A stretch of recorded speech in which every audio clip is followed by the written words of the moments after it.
I'm not even going to recycle it. Screw this planet. Whatever. Sometimes I go a couple days without clearing all the empty Pepsi bottles away from my workspace. And sometimes I'm carting them out like 7 or 8 at a time. I drink way less Pepsi nowadays than I used to. I used to guzzle every day, but then I turned 30 and I'm like, I should probably stop doing that. We buy 6-packs of these 24-ounce bottles, and I'll usually go through one over the course of a whole day. Today I'm drinking it a little faster because I'm recording Let's Plays, which means I'm talking, which means my mouth dries out. Although I did also have water and lemonade over the course of this Let's Play, so I'm not just drinking Pepsi exclusively. We're almost at the end of our Mega Man journey, you and I, dear viewer. All we have left is Mega Man 6. Here it is. Actually starts with the Capcom jingle. That's pretty nice. This game came out really late in the NES life cycle. To put it into perspective, it's 1 year before the launch of the Sony PlayStation in... I don't think of the North American market. I don't think it hit here until 95. This game came out in America 1 year before the PlayStation came out in Japan. Which... yeah, really, really late NES game. Like, the SNES had been on the market for a couple years already by this point. I think this game... I think Mega Man X might be older than this game. Actually, Mega Man X might have been out before this came out. But one interesting thing is if we sit here and let this play for a minute, after this cool intro music is done, it's the only Mega Man game that has an attract mode. It'll actually show somebody playing the beginning of Blizzard Man's level really, really badly. I like Mega Man 6 a lot. Yeah, this attract mode is just awful. We're not going to watch that. It has some really cool gameplay ideas that we'll see as we go through the game. Mega Man's eyes don't spin around as you... yeah, I don't know. That's a missed opportunity. And this is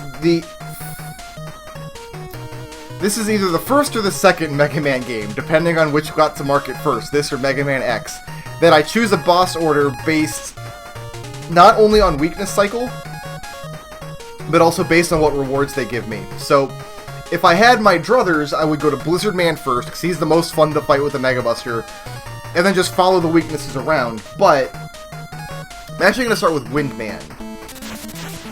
Check out this awesome screen when we get all the monsters' stats. Like, yeah, Master of Wind, lives in the mechanical tower. This game is gorgeous, just like Mega Man 4 and 5. It's a lot of fun to play. You'll notice we don't have Rush Coil. They didn't give us Rush Coil to start out with, and the reason for that is they overhauled how Rush works a little bit to create... I guess they realized at this point in the life cycle of Mega Man, things were getting a little stagnant, and they decided to branch out a bit. They decided to see what kind of interesting things they could add into the series. Could they switch the gameplay up?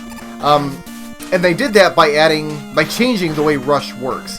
The core gameplay is still the same. 8 Robot Masters, each one gives you a weapon, each one has a weakness, yada yada yada. This Mr. X guy is the bad guy, but actually it's Wily who's the bad guy in the end. That's a hole, why did I jump down that hole? I don't know why. I'm sorry, I just can't even.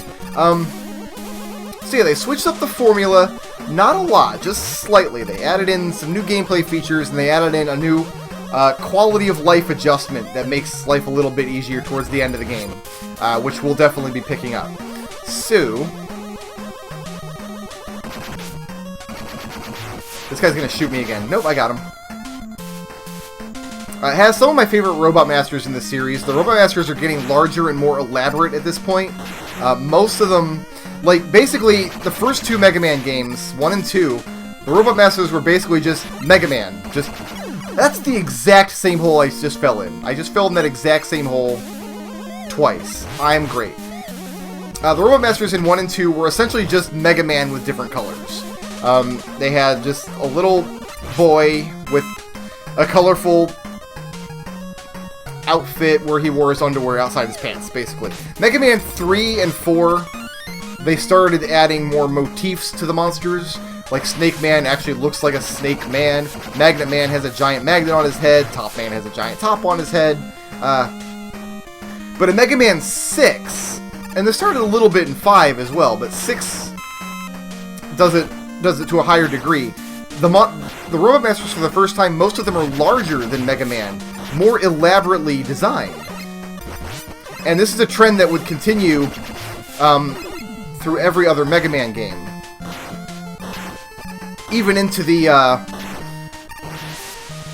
quote-unquote new old ones. When you get to 9 and 10, you still see Robot Masters follow from this school of design. I can't get up there, can I?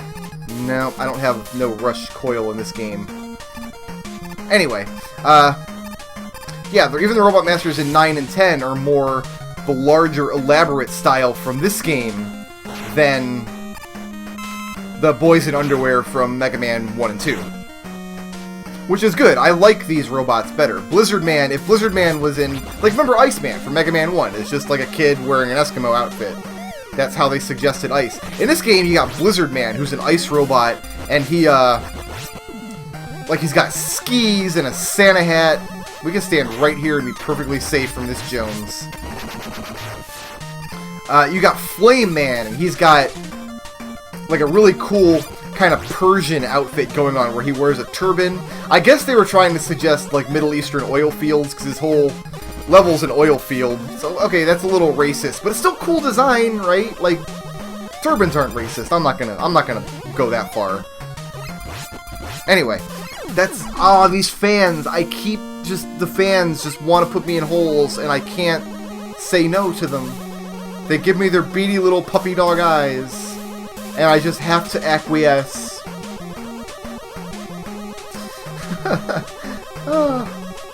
But yeah, you'll see when I fight the Robot Masters, they really do look larger and more elaborate now. Their attack patterns leave a little to be desired. The Robot Masters in this game, they're cool to look at, but their actual patterns are nothing we haven't seen before. Probably the easiest batch of Robot Masters in the series. In fact, I frequently like to take the Robot Masters down just using the Mega Buster, because if you use their weaknesses, they're incredibly easy, and they're more fun to fight with the Mega Buster. Most of them. There's a couple of them that I still will use the weapons against, but Blizzard Man is the one fight in the game I think is really fun. Oh, I snuck right up underneath there.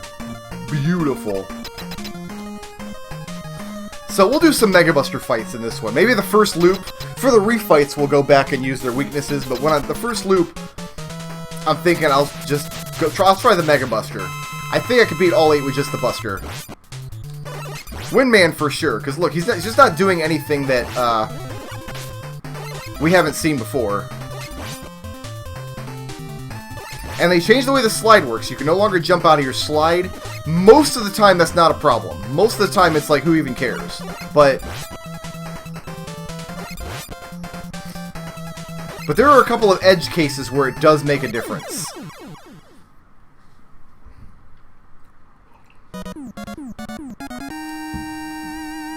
But you can see, Windman, his attack pattern was kind of lethargic. He really didn't do a whole lot. He shot, he spun back and forth. There are no random elements, I don't think, to the AI in any of the boss fights in this game. They kind of skimped out on the sound effects. Like most of the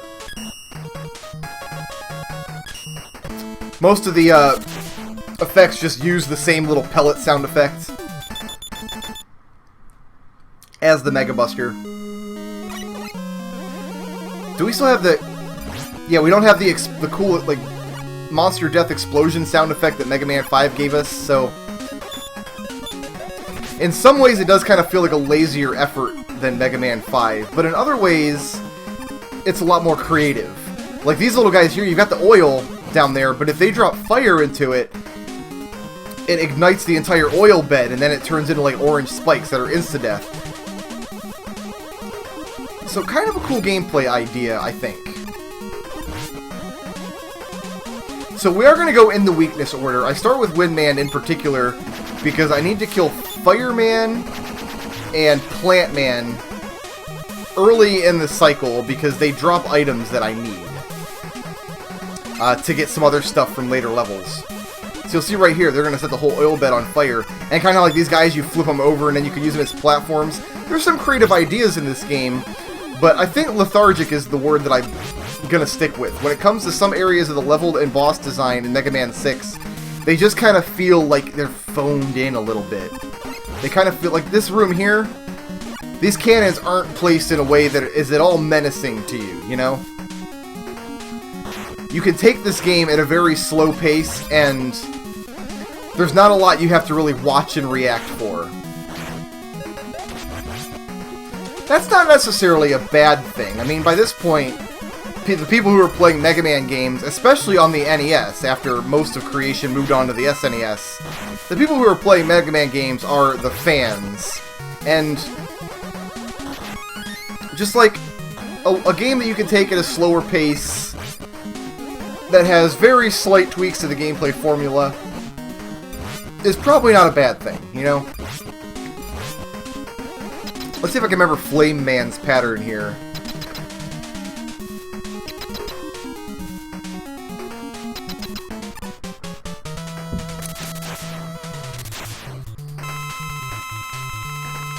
Because he sets the ground on fire.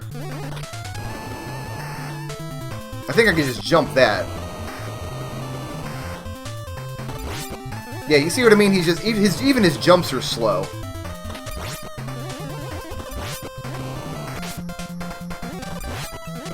He's only really a danger when he puts his firewall right underneath me.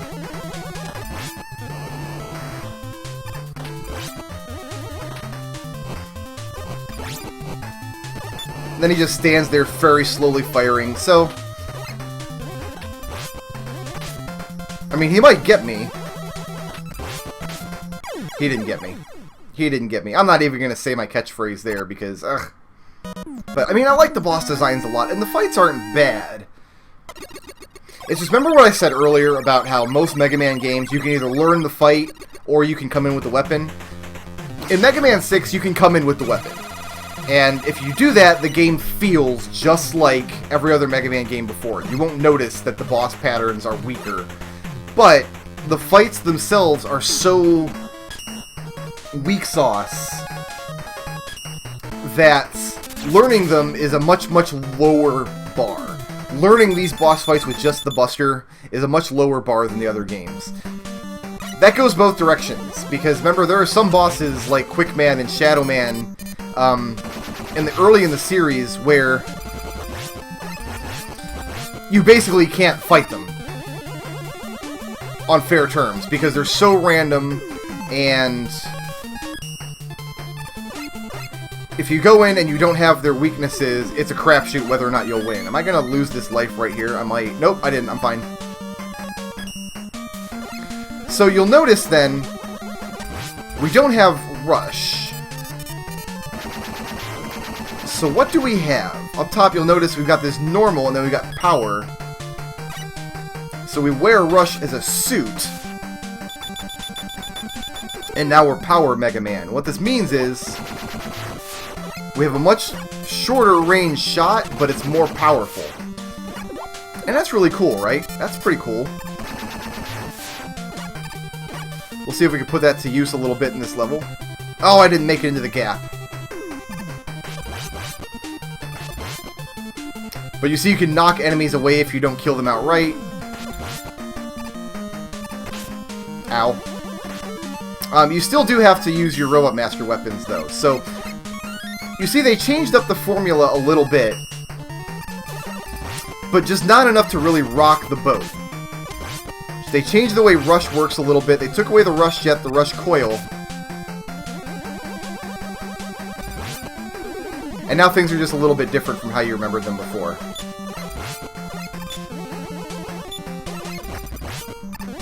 Oh, I tried to slide under him. But it's all icy and gross and ew. Ew.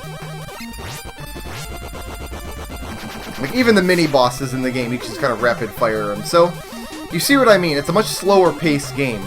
And you really can't take it at a quick pace. Where Mega Man 5, you can make it a really fast-paced game if you really like leverage the super arrow, etc.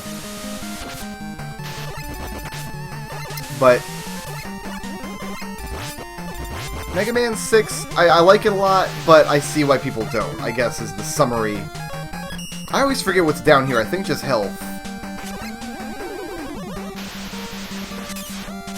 Because you can't slide with the power armor on. Oh, health and an E-Tank. Probably for the best that I went up there then. So I'm still going to be using just normal Mega Man for much of the level, like much of the game. I still prefer to just use standard old Mega Man. But because this game is kind of laid back, because it's kind of nonchalant, it makes for a really good Mega Man game to just pick up and play. The flip side of nothing in the game being really stand out as a challenge, is like a major hurdle to get over, is that there's no part in this game that you play that you dread. Like, I pick up Mega Man 2 and I'm like, oh, right. I'm gonna get to that one boss where I gotta use the Crash Bomb. Blizzard Man's my favorite boss to fight, I think. I love his design. He looks so cool. Big old derpy dude. Tries to ram you. You just jump over him a lot.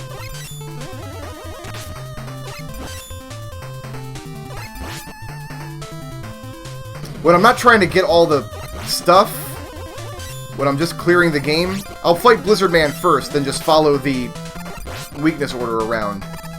That's gonna hit me. He had me backed into a corner there, which I didn't like. I should have moved back towards the center when I had a chance, but in the end, it didn't matter. But I think what makes these bosses feel so lethargic is like all 8 of them, I'm pretty sure there's part of their attack pattern where they just stand there and wait. And that's not true of all previous bosses in the series. Like, there are some bosses you always know they're going to stand there and do nothing, or you know exactly where they're going to jump to. Like, that's what makes Sparkman and Snake Man so easy in Mega Man 3. Is they always move in a very particular way, and they stop and pause after every jump.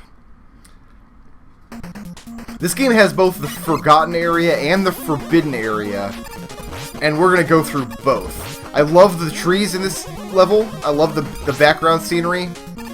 The forest back there looks excellent. It's just an excellent, excellent graphical design. We are going to take this free life here.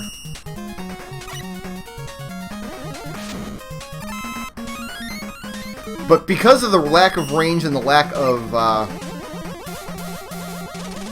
sliding, I don't use the Power Mega Man suit. I just don't like it. So we're not going to be using that very much. It's not that much more damage anyway. I think it's like 4 damage instead of 3 with the charge power-up shot. I should have waited for him to start moving and then jumped over him. But Eddie! Thanks, Eddie. Thank you for giving me my face.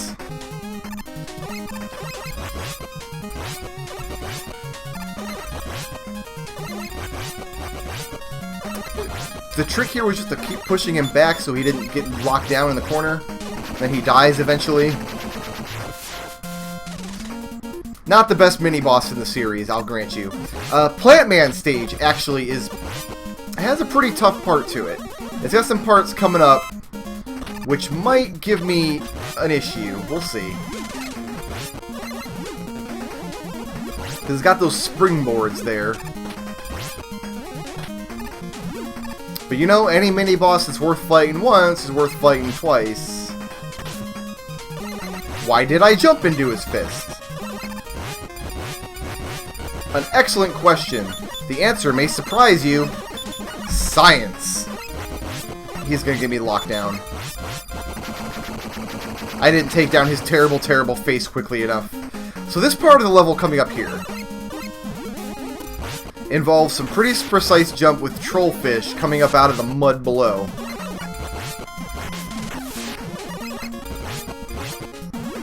You have to hold the button down to get a high jump off of the bouncy bounces.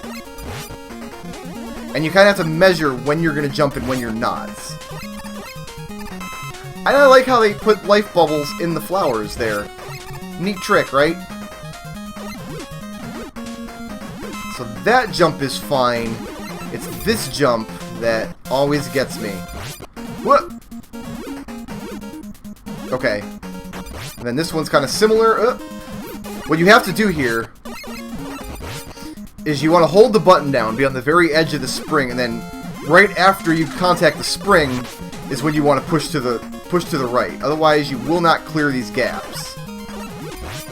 This is the kind of screen I would rush Jet over given the opportunity if this were Mega Man 3, but it's not. So I'm gonna come clean. I didn't play this game as a kid. We rented it maybe once or twice, but I didn't finish it. By that time, I was kind of over Mega Man games a little bit, and like, just look how easy this boss is. Look at him. This is it. This is all he does. It's the same pattern over and over.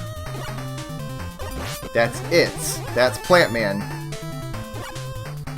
But as an adult, I went through a phase in, I don't know, 1999 or maybe it must have been 2000, because I feel like it was after I graduated high school, and I graduated in 2000, where for my website I decided I wanted to have a Mega Man section on my website, and I wanted to have the 6 main Mega Man games on it.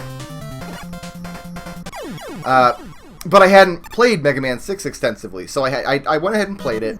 I got a copy of the cartridge and played through it, and like I was kind of flip-flopping back and forth earlier, nothing in the game really stood out to me as being exceptional, but also nothing really stood out to me as being terrible. Shoutouts to Frago Rock for sponsoring this video, and to everyone who makes this channel possible by supporting me on Patreon.